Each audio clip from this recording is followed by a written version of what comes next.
ये समरी है जी, समरी वाला चैप्टर नंबर 3 डैफोडिल्स। तो डैफोडिल्स असल में एक जो है ना नरगिस के फूल को कहते हैं, एक फूल का नेम है। This is the name of a flower. तो नाम है एक फूल का और उसने उसको शायर ने, जैसे वो आपके उर्दू में शेर होते हैं, इस तरह इंग्लिश में भी शेर होते हैं। उसको हम स्टैन्ज़ा के नाम पे कहते हैं। तो उसके अंदर जो वर्डिंग इस्तेमाल होती है वो जैसे शेर की तशरीह की जाती है, बताया जाता है शेर के अंदर कि जो शायर ने ऐसा कहा होगा, शायर ने ऐसा कह दिया, शायर ने ये कर दिया, शायर ने वो कर दिया। तो इन द सेम मैनर यहाँ भी ऐसे ही है कि हमने इसको पढ़ के अंडरस्टैंड करना है कि शायर ने, पोएट ने, ठीक है, इंग्लिश में पोएट होता है, तो पोएट ने क्या कहा है, क्या बताना चाह रहा है हमें और इसकी क्या समरी हो सकती है। अच्छा, हमें 2 तरह से आते हैं ये। नंबर 1, हमें स्टेंज़ा आता है, ठीक है? खोलो उसको, आपको पता चलेगा। ये जो एक साथ लाइन्स लिखी हुई हैं ना, पोएम नहीं खोली आपने? खोला नहीं इसको। तो हमारे पास जो है ना वो चैप्टर नंबर 3 है ये। हाँ जी, ये। तो हमारे पास एक काफ़ी सारी लाइन्स उसने इकट्ठी करके लिखी हुई हैं। यही लाइन्स आपको बोर्ड में आती हैं। आपने इसका जो है ना जैसे तशरीह करते हैं वैसे इसका रेफरेंस टू कॉन्टेक्स्ट करना होता है। तो रेफरेंस टू कॉन्टेक्स्ट जिसमें हमने रेफरेंस देना होता है कि ये कहाँ से ये लाइन्स आई हैं।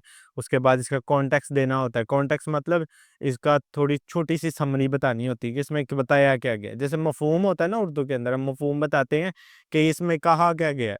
छोटे से 4 2-3 लाइनों का। इस तरह इसमें भी कॉन्टेक्स्ट बताते हैं कि क्या कहा क्या गया है। फिर इसकी पैराफ्रेज़िंग करनी है, मतलब एक्सप्लेनेशन करनी है इसकी कि इसमें एक्चुअली इस शायर का कहने का मकसद क्या है। तो शुरू करते हैं। आई wandered lonely as a cloud that floats on the high or valleys and the hills, when all at once I saw a crowd, a host of golden daffodils beside the lake beneath the trees, flirting and dancing in the breeze. वो कहता है कि एक ऐसे बादल की तरह जो वादियों और पहाड़ों के ऊपर बुलंदी पर तैरता है। मतलब अब उसको सिचुएशन को क्रिएट कर रहा है कि वो फ्लावर्स जो हैं वो किस तरह के महसूस हो रहे हैं कि बादल की तरह जो वादियों के ऊपर से मंजर बताना चाह रहा है कि जैसे पहाड़ हैं, ऊपर से बादल गुजर रहे हैं। अब अपने दिमाग में उसको री-इमेजिन करो, क्रिएट करो कि पहाड़ है एक और ऊपर से बादल गुजर रहे हैं और कैसा सीन है वो। और उसी तरह जो है वो घूमते हैं और नरगिस के जो वो फूल हैं, वो लहर रहे होते हैं और एक जगह हजूम में होते हैं। जैसे बादल पहाड़ के ऊपर से गुजरता है, वैसे वो नरगिस के जो फूल हैं वो भी झूम रहे होते हैं हजूम के अंदर। और कहाँ पर होते हैं? दरख्तों के नीचे और हल्की-हल्की फ़ज़ा के साथ रक़्स कर रहे होते हैं।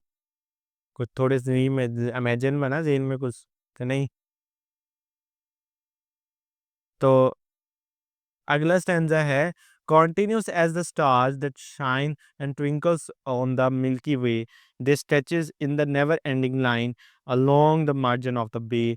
10,000 I saw at a glance, tossing their head in a sprightly dance. कहता है कि इन सितारों की तरह जो कशमकशां में चमकते और झिलमिलाते हैं, कि जो आसमान में सितारे हैं वो चमक रहे हैं जिस तरह, इस तरह हम कभी ना ख़त्म होने वाले, कभी ना ख़त्म, मुसलसल एक कतार के अंदर वो फूल लगे हुए हैं और बिल्कुल किनारे के ऊपर जो जा पानी के किनारे के ऊपर बिल्कुल कहता है लगे हुए हैं लाइन के साथ। और वो कहता है एक ही नज़र में देखो तो 10,000 फूलों को आप एक ही नज़र में देख सकते हो।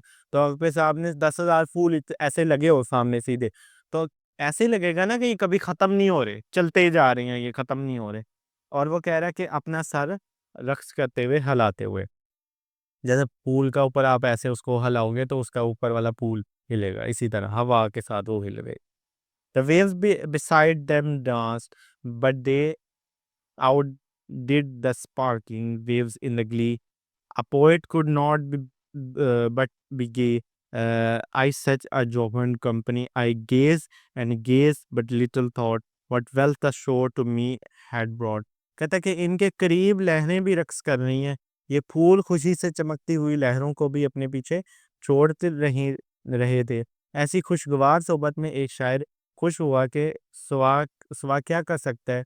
मैं नजरें जमा कर देखता रहा कि वो फूल जो हैं वो ऐसे हिल रहे हैं, ऐसे मूव कर रहे हैं कि शायर उसको देख के खुश हो रहा है कि ये जैसे वो अपनी खुशी के अंदर रक़्स कर रहे हैं, खुशी के अंदर डांस कर रहे हैं, उनको खुशी है इस चीज़ की।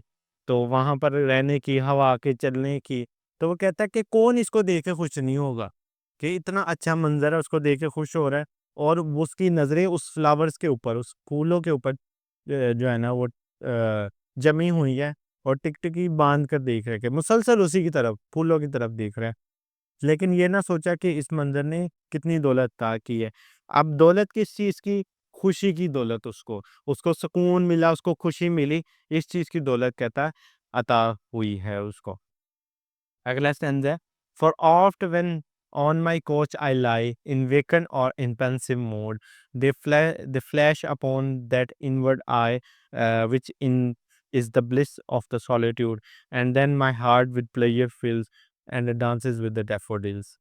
क्योंकि वो कहता है कि अक्सर औक़ात मैं अपने बिस्तर पे जब लेटा होता हूँ, खाली ज़हन होता है, सोच-विचार कर रहा होता हूँ, तो वो फूल मेरे जो है ना वो ज़हन में आते हैं और क्या होता है मेरी आँखें के सामने चमक उठते हैं और ये क्या है कि मुझे तन्हाई के अंदर एक सआदत मिलती है, एक खुशी का मौका मिलता है मुझे और फिर मेरा दिल खुशी से भर आता है और जैसा कि मैं उन नरगिस के फूलों के साथ मिलकर रक़्स कर रहा हूँ।